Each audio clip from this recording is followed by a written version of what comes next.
Hi guys, this is Ashwin. In this video we are going to solve the problem Queens Attack 2. You will be given a square chessboard with one queen and a number of obstacles placed on it. Determine how many squares the queen can attack. A queen is standing on a n cross n chessboard. The chessboard's rows are numbered from 1 to n, going from bottom to top. Its columns are numbered from 1 to n, going from left to right. Each square is referenced by a tuple or C describing the row and the column. The queen is standing at position RQ and CQ. In a single move, she can attack any square in any of the 8 directions, left, right, up, down, and the 4 diagonals. In the diagram below, the green circles denote all the cells the queen can attack from 4, 4. So here the diagram, from 4, 4, the queen can attack the highlighted green cells. And here we have an obstacle. Other than this path, we can attack all the highlighted green cells.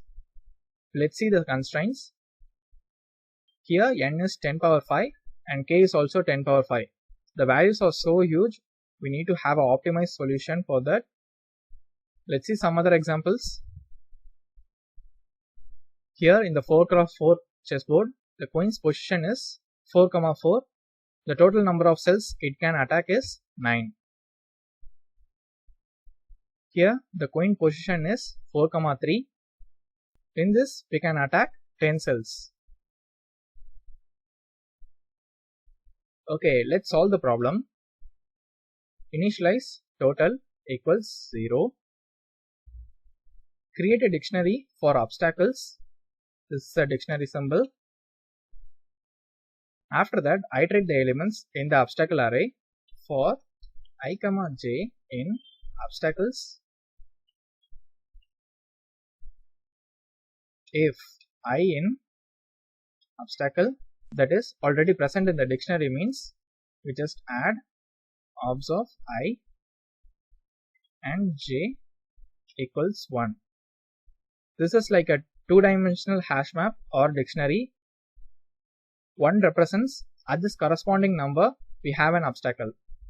Else, if I is not present in the dictionary, we will create a new one.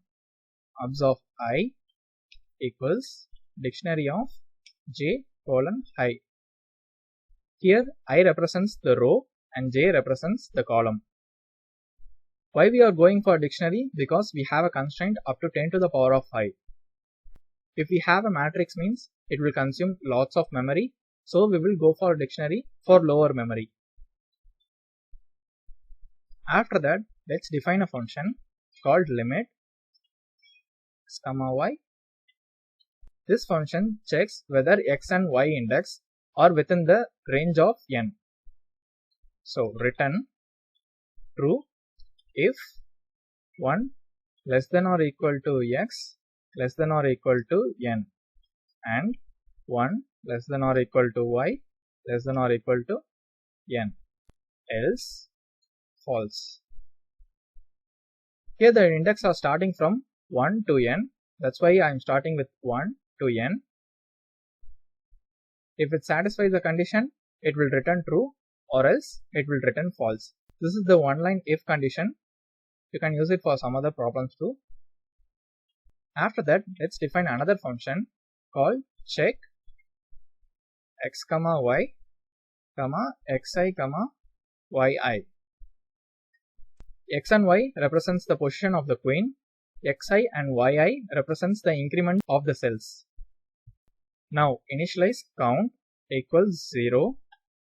Increment x and y by the increments y plus equals yi. After that we need to check for the condition.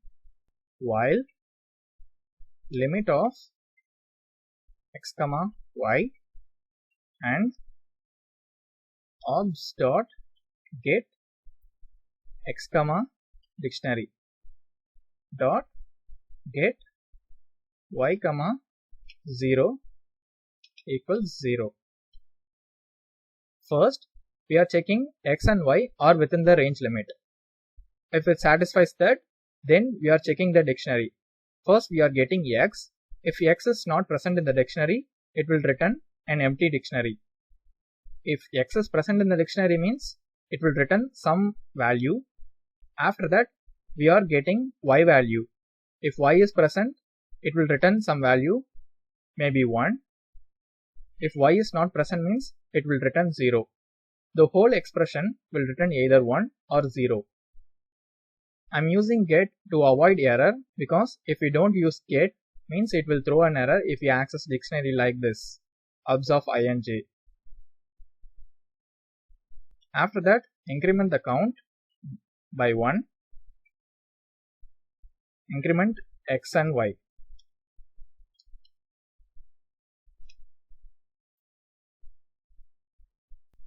The loop continues until it satisfies the condition. In the end, return count. Now we need to define the increment values. Let's define R equals a list and C equals another list. First we will go up and down. For that 0, 1, 0, minus 1. This will go up and down of the cells. Now for right and left, minus 1, 0, 1, 0. It will go left and right of the cells. Now we need to define for diagonals minus 1, minus 1, 1, 1, minus 1, plus 1, plus 1 and minus 1. Minus 1 will go upper left, plus 1 will go lower right. Like that it will traverse all the 8 directions. Now we will initialize a loop for I, j in zip of R, C. It will iterate each values of R and C. Now total plus equals check of X and Y represents the coin position, that is RQ and CQ. R underscore Q, comma C underscore Q. The increment values are I and j. I, j. After calling the function 8 times, it will return the count that the coin can attack. We will increment the count to the total. Finally, return total. Let's run the code. It passed the sample test case. Let's submit it. That's it guys, we solved the problem. If this video is helpful to you, hit the like button and subscribe to the channel. See you guys in the next video.